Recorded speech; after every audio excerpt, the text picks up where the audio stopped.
We'll be taking a look at the three great civilizations, the ancient Mesopotamia, Greece, and Rome, before we turn to that small and otherwise unremarkable people known as the Hebrews.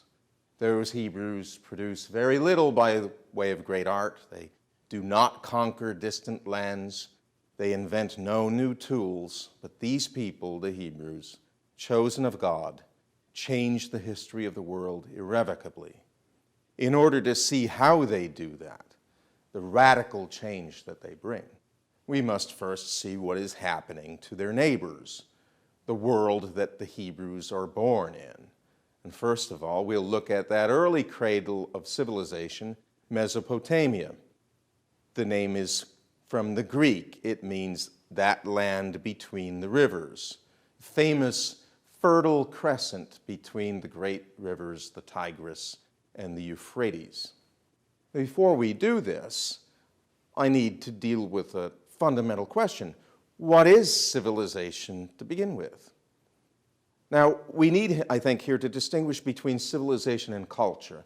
Wherever you go on the face of the earth, you are going to find culture. Wherever you find human beings, you're going to find people who get together and embody a certain way of life. They have their songs, they have their worship, they have marriage ceremonies and so forth. They have poetry, even if they don't write it down because they might not have the alphabet. They might not have writing, but they have poetry and song. They have art. They have tools. This you find wherever you find human beings. But civilization is something more than that, or a little bit different from that. Civilization, the very word comes from the Latin word civitas, meaning city. We need a more complex organization to have civilization. We need, in fact, a city. Now, what's needed to have a city? If people are wandering about the forest or the plains, hunting or herding flocks, they're not living in cities. They live a kind of subsistence life. They live off what they can shoot or trap or what they can slaughter from their flocks. Maybe they do a little bit of kitchen farming for some vegetables and some grain, but basically the life is organized around getting enough to eat and keeping warm and keeping clothes on your back from month to month through the year. In a city, we have specialized labor. That is, it's not everybody who's herding sheep or everybody who's doing a little bit of farming, but this particular person over here is a shepherd. That particular person over there is a farmer. And if we have enough food, that will free up opportunity for this person over here to be a stonemason, and that person over there to be a teacher, and this person over here to be a priest, and so forth.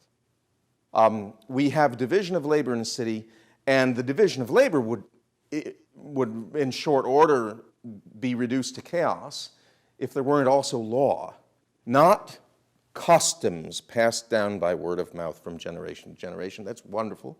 That's part of culture. That's what you're going to find wherever you find human beings. But in this case, we're talking about law, statutory law. A governing class, maybe a king surrounded by his bureaucrats, maybe a ruling family, whatever it is, that sees to it that somehow the very disparate activities of all of these people are coordinated for the common good. We need that. We need also a standing army. We need the standing army because the city is going to be wealthy, and wealth attracts robbers. So we're going to have a soldier class, and we're going to have a priestly class too. Because all cultures are organized around the gods that a particular people worship. Well, if we have a city, there's going to be worship in the city too. Worship is going to be identified with the city life. It's impossible to distinguish between what you do for the city as a city and what you do for the gods. They're all part of the same thing. And so part of that governing class, the more noble class, would be a priesthood, an identifiable priesthood.